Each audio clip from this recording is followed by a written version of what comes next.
Bonsoir, Chérif Cheikh Ahmed Tidiane Diop. Mesdames, Messieurs, bonsoir. Bienvenue sur le plateau de la télévision Futur Média. Ce soir, nous recevons Madame Marie Siby Faye, conseillère technique chargée des syndicats au ministère de l'Éducation nationale. Bonsoir, Madame Faye. Bonsoir, Monsieur Diouf. On va encore parler de l'éducation parce que la situation l'exige.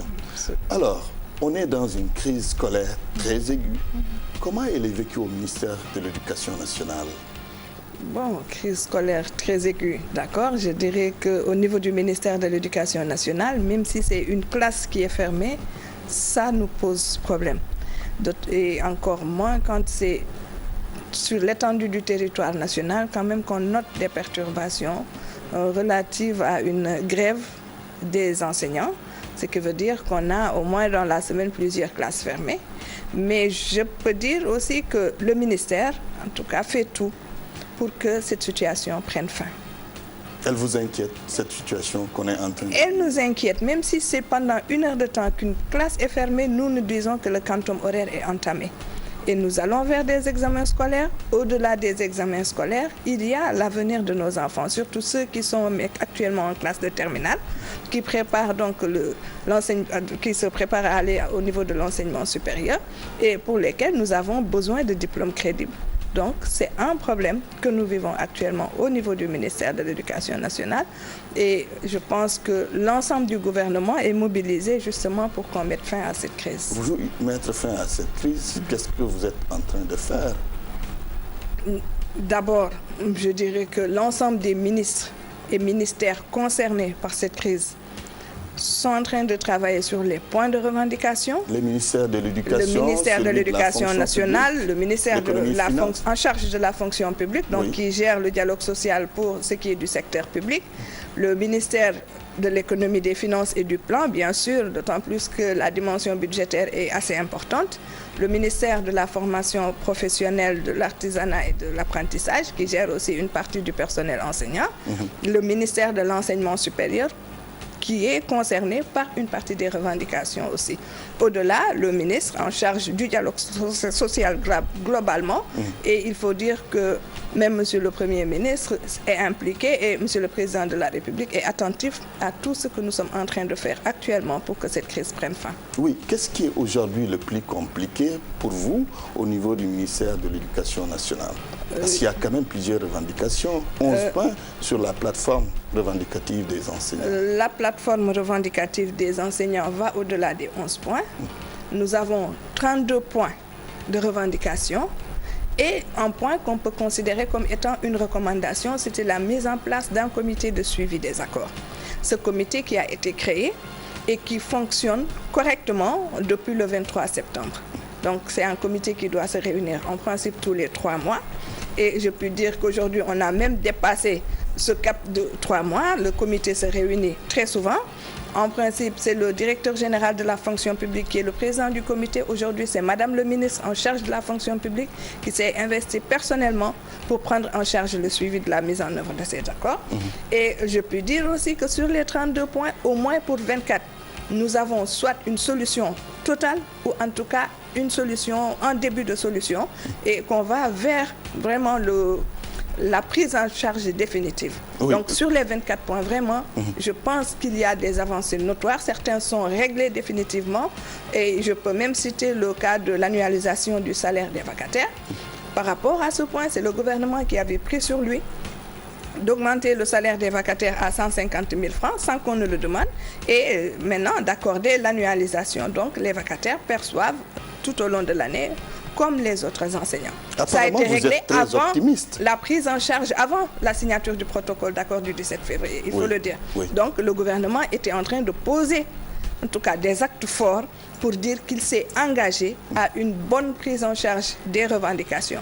Et comme l'instruction qui a été reçue de Monsieur le Président de la République, c'était des revendications réalistes et réalisables. Oui, réalistes et réalisables, mais vous ne les avez pas réalisées. Qu'est-ce qui se passe? Laissez-moi terminer, monsieur. Oui, c'est important. Par rapport à ces revendications, pour certains, en tout cas pour lesquels il ne se posait aucun problème majeur, ça a été réalisé.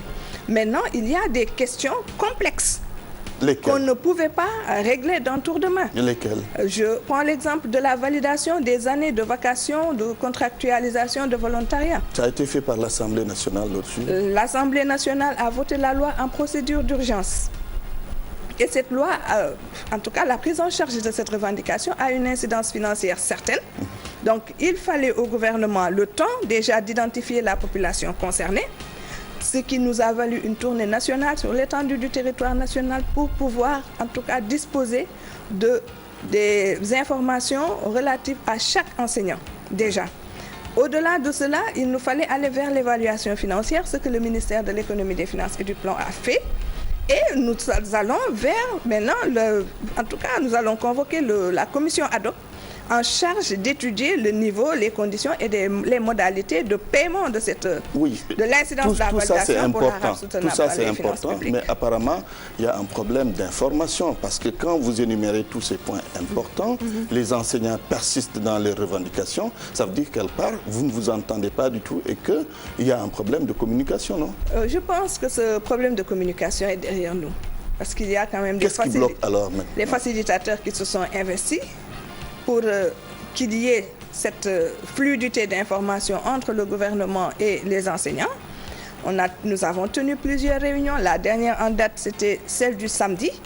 Et en tout cas, nous avons rendu compte de ce qui a été fait par le gouvernement par rapport aux lenteurs administratives, par rapport à la validation et à d'autres questions, notamment la formation des enseignants. Formation continue, diplômante plus surtout. Il n'y a pas de risque d'année blanche compte tenu de ce que disent les syndicalistes. On a écouté certains d'entre eux dire si l'État ne réagit pas, on va sans doute vers une année blanche. Nous n'irons pas vers une année blanche dans la mesure où l'État a réagi et fortement en posant des actes forts.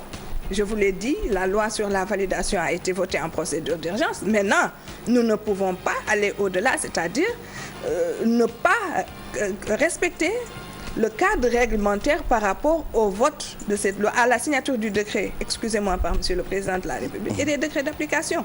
Donc ça, vraiment, c'est un passage obligé qu'on ne peut pas ne pas faire.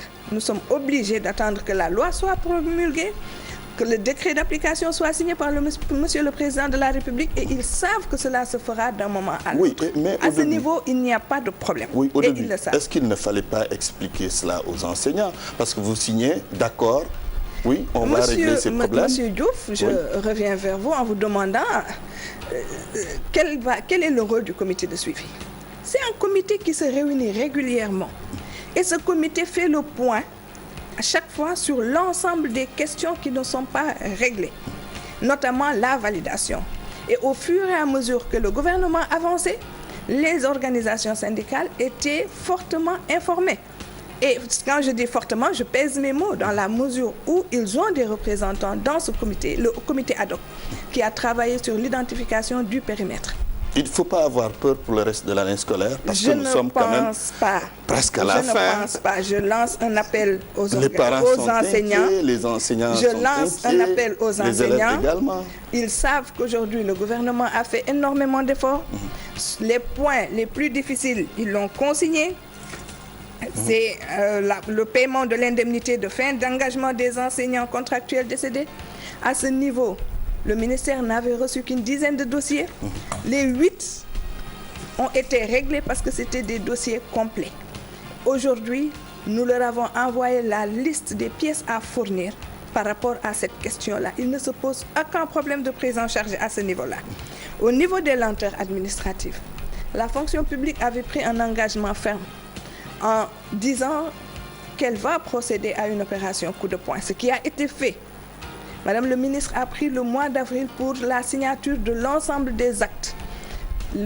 Au niveau du ministère de l'Économie, des Finances et du plan, un guichet unique a été tenu pour que les dossiers passent rapidement. Et c'est la même chose pour le secrétariat général du gouvernement.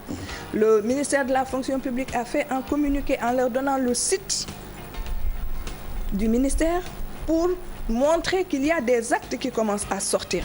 Là où ils peuvent trouver toutes les informations. Toutes les informations. Et il leur a été dit qu'à partir du 17 mai, justement que le ministère en charge de la fonction publique, pour ce qui est du fichier du personnel, Oui. le fichier va basculer au numérique. Oui, dernière question, parce que nous sommes rattrapés un peu par le temps.